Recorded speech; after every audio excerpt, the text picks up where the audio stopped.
Mental Health Series. First episode, Anxiety. Anxiety, when the alarm won't turn off. Opening. Something feels off. You know that feeling. Nothing is actually happening.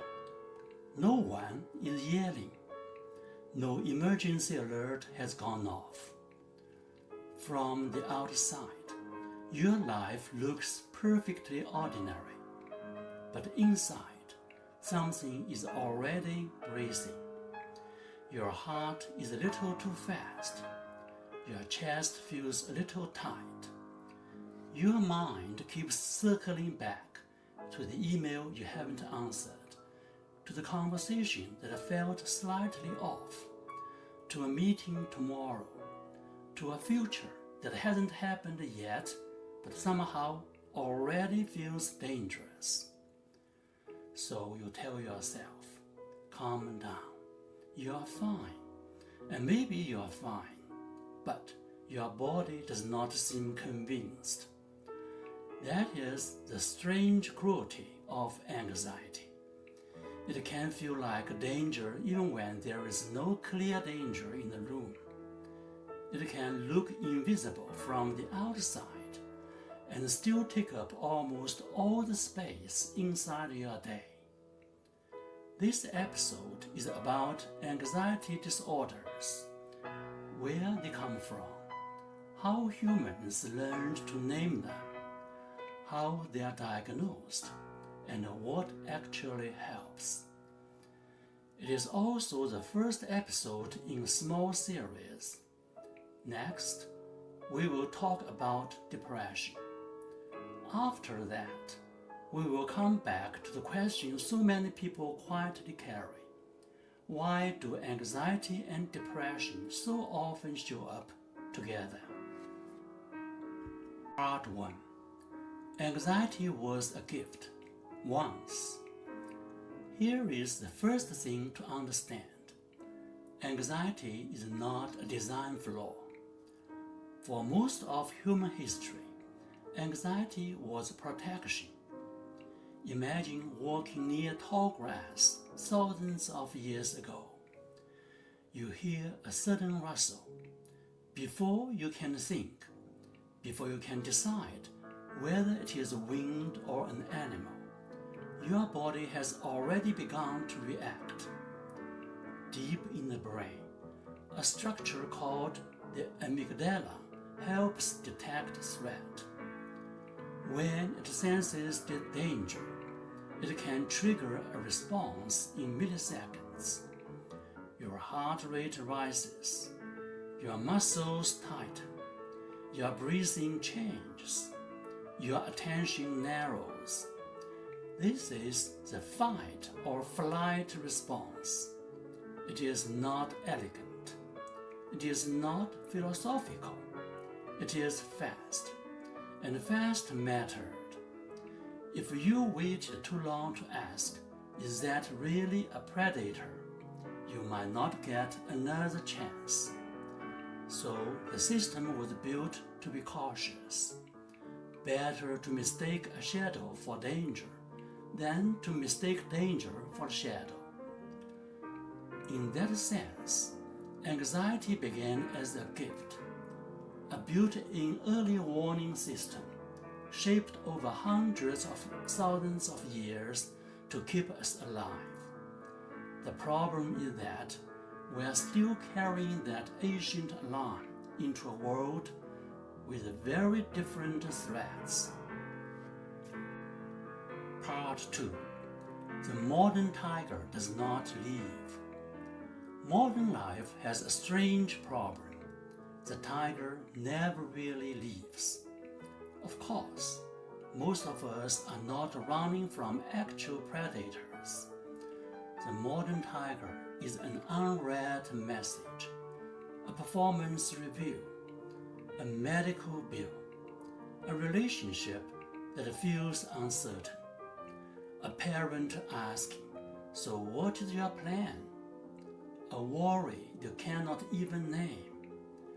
the body does not always make a clean distinction between a physical threat and a psychological one. If your brain reads something as danger, the alarm can go off either way. But unlike a predator, modern stress does not always end. You do not outrun one email and return to peace. There is another email, another deadline, another news alert, another comparison, another thing you are somehow supposed to be on top of. So the alarm keeps firing, not for seconds, but for days, weeks, sometimes years.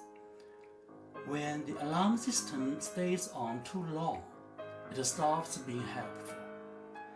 It stops preparing you for life and starts interrupting life. That is where anxiety begins to cross a line. Part 3. When anxiety becomes a disorder. Everyone gets anxious. A job interview, a medical test, a child coming home late. These moments are supposed to make the nervous system pay attention. Normal anxiety usually has a context. It arises, it makes sense, and then it settles. An anxiety disorder is different. It is excessive. It is persistent. It is difficult to control. And most importantly, it begins to interfere with your life. Take generalized anxiety disorder or GAD as an example. In the DSM-5, the core picture is ongoing, hard to control worry about a range of things, occurring more days than not for at least 6 months, along with symptoms like restlessness, fatigue, trouble concentrating, irritability, muscle tension, or sleep disturbance. The key is not simply I worry. The key is I cannot turn the worry off, and it is changing how I live. GAD is one member of a larger family. Anxiety disorders also include panic disorder, social anxiety disorder, specific phobias, and separation anxiety disorder. This family is large. The World Health Organization estimates that in 2021, about 359 million people worldwide were living with an anxiety disorder, around 4.4% of the global population. Women are affected roughly twice as often as men. So, if anxiety has become part of your life in this way, you are not unusual. You are not weak. You are dealing with something humans can name, study, and treat. Part 4. How humans learned to name it. Anxiety is not new. What changed is how we understood it. For centuries, people noticed fear, dread, nervous tension, and physical distress. But those experiences were often absorbed into broader ideas: temperament, melancholy, weakness, moral failure. In the 19th century, the term neurasthenia became popular, something like nervous exhaustion. It was used very broadly. Many people who today might be described as anxious, burned out, or physically stressed were placed under that label. Then Freud gave anxiety a more central place in psychological theory. In 1895, he described anxiety neurosis, trying to separate the free-floating, nameless dread from more specific fears. Freud was wrong about many of the causes. His theory of repressed drives is not how modern science understands anxiety. But he did something important. He made anxiety a serious subject of psychological attention rather than a character defect. The diagnostic turning point came in 1980 with the publication of DSM-3. That edition moved away from older umbrella terms and gave clearer, distinct identities to conditions like panic disorder and generalized anxiety disorder. That mattered because naming changes what becomes visible. Once anxiety disorders had clearer categories, researchers could study them more precisely. Clinicians could recognize them more consistently, and patients could hear something other than "you're just too sensitive." They could hear "this has a name." Part 5. How do you know if it might be you? Many people live with an anxiety disorder for years before they call it that. They call themselves overthinkers, worriers, too sensitive, not resilient enough. Sometimes anxiety does not introduce itself as an emotion at all. It arrives as a body problem, a racing heart, chest tightness, dizziness, stomach trouble, a lump in the throat, shaky hands, insomnia.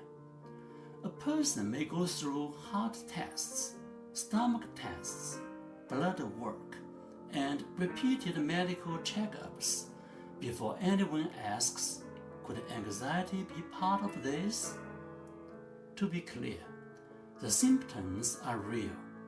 Anxiety is not imaginary because it involves the nervous system. The body is genuinely reacting. Some patterns are worth noticing. Worry has become your default state. You try to stop it, but it keeps restarting. Your body feels chronically tense. Shoulders, jaw, neck, stomach, even when nothing is actively threatening you. You are exhausted, even without doing much, because anxiety burns energy whether or not the threat is real. You cannot quite focus because part of your mind is always scanning for what might go wrong.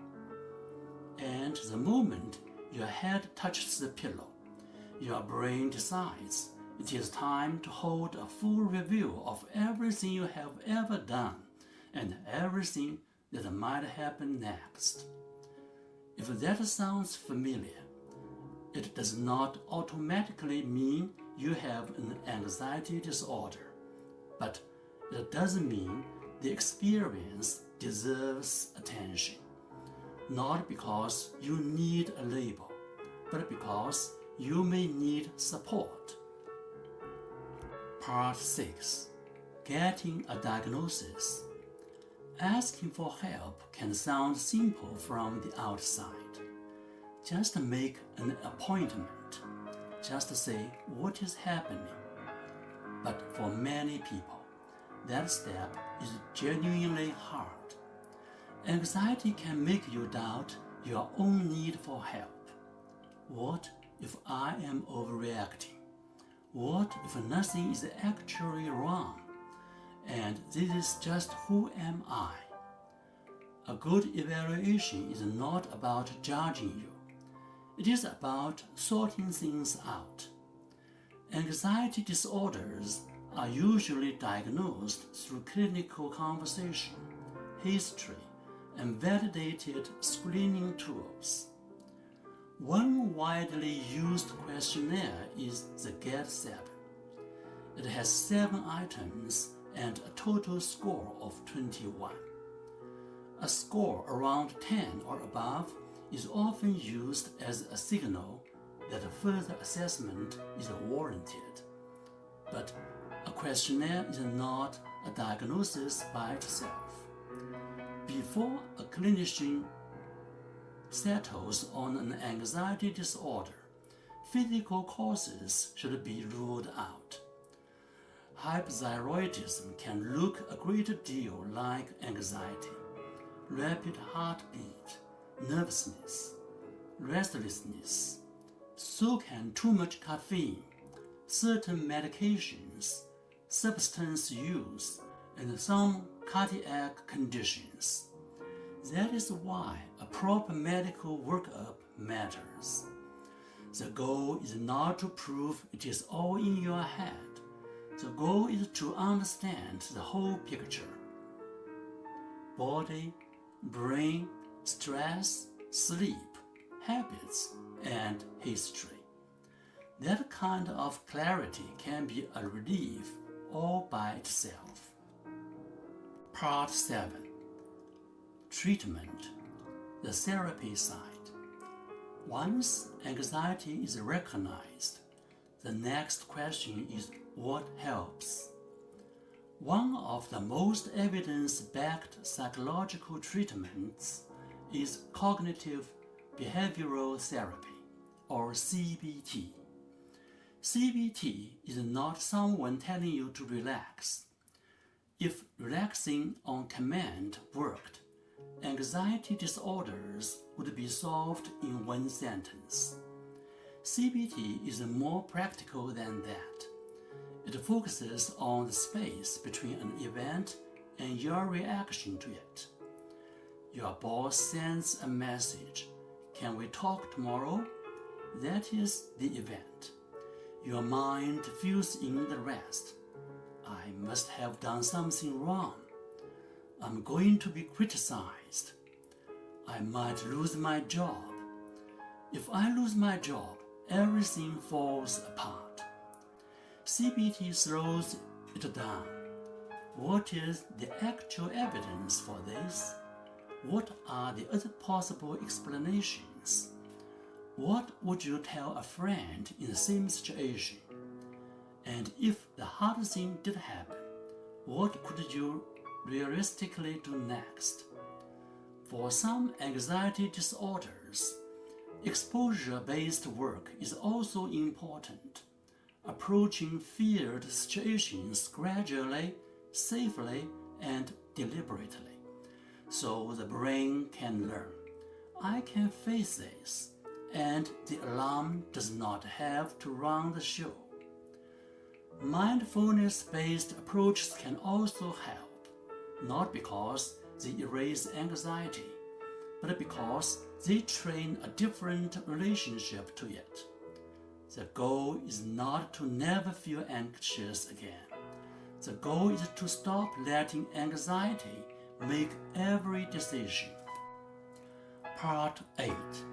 Treatment, the medication side. Medication is one of the most misunderstood parts of anxiety treatment. Some people fear it means they have failed. Others worry it will change who they are. Some expect it to work immediately. Some worry they will need it forever. The reality is more careful and more ordinary than any of those fears. For many anxiety disorders, first-line medications include SSRIs and SNRIs.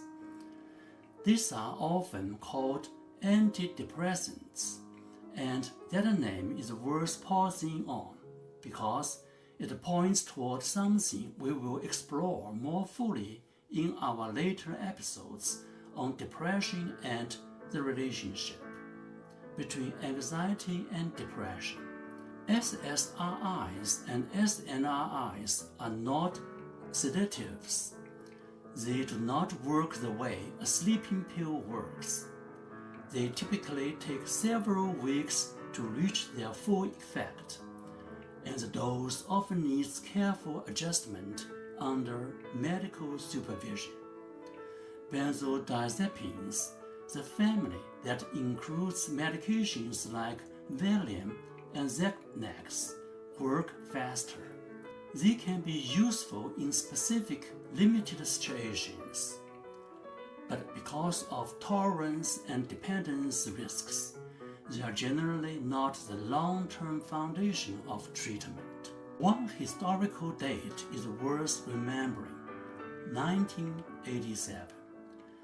That is when fluoxetine, better known by the brand name Prozac, received FDA approval. Prozac did not solve mental health. No single medication could, but it helped shift the public conversation. More people began to talk openly about treatment, symptoms, and the possibility that emotional suffering could have a medical dimension, not just a moral one. Medication is not a personality replacement. It is a tool. For some people, it provides enough stability for therapy, sleep, relationships, and daily life to become possible again. Part 9. How long is the road? So can anxiety disorders be cured? For many people, they can improve a great deal. Some people reach full remission. Others learn to manage symptoms so well that anxiety no longer controls daily life. But recovery is not always a straight line. Long-term studies of generalized anxiety disorder suggest the course can be slow and uneven. Research estimates that roughly 1/4 of adults with GAD reach full remission within 2 years. A larger share, around the high 30s in percentage, do so within 5 years. That may sound slow, but it also tells an honest truth. Anxiety disorders are not usually resolved by willpower, one good week, or a single breakthrough conversation. They often require sustained care. Symptoms can return during major life stress, illness, grief, poor sleep, or long periods of pressure. That does not mean you have failed. It means the nervous system is sensitive to conditions, as it always has been. Think of it less like flipping a switch and more like learning how your own alarm system works. What turns it up? What helps it settle? When do you need rest, structure, or professional support? The point is not to build a life with zero anxiety. The point is to build a life where anxiety is no longer in charge. Part 10. What we still do not know. For everything we know about anxiety, there is still a great deal we do not.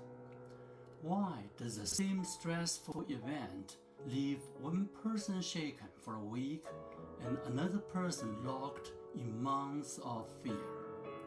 Genetics matter. Early life experience matters. Trauma can matter. Social support, sleep, chronic stress, and economic stability all matter, but they do not combine in a simple formula. Brain research continues to evolve. The amygdala is central to threat detection, but anxiety is more than a quick fear response. It can be a long, uncertain sense that something bad is on its way. Researchers are paying closer attention to other structures, including the beta nucleus of the striatum terminalis, the BNST, which may play a role in sustained anxiety, that low, lingering alarm that keeps running even after an immediate threat has passed. Then there is the question of the digital world.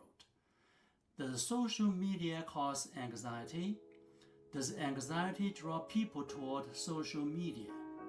Or do both feed each other in loops we are still learning to measure? The honest answer is we do not fully know yet, but we know enough to stop treating anxiety as a personal weakness. It is biological, psychological, and social. It lives in bodies, stories, relationships, and systems.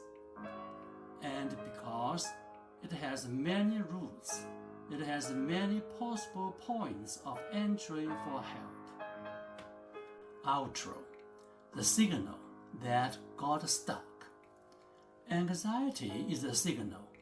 It is the mind and the body trying to protect you from danger. But sometimes the signal gets stuck. It keeps warning you long after the threat has passed, or before any threat has even arrived. Naming it matters. Understanding it matters. Reaching out matters. Not because a label fixes everything, but because a name can turn a private fog into something you can actually work with.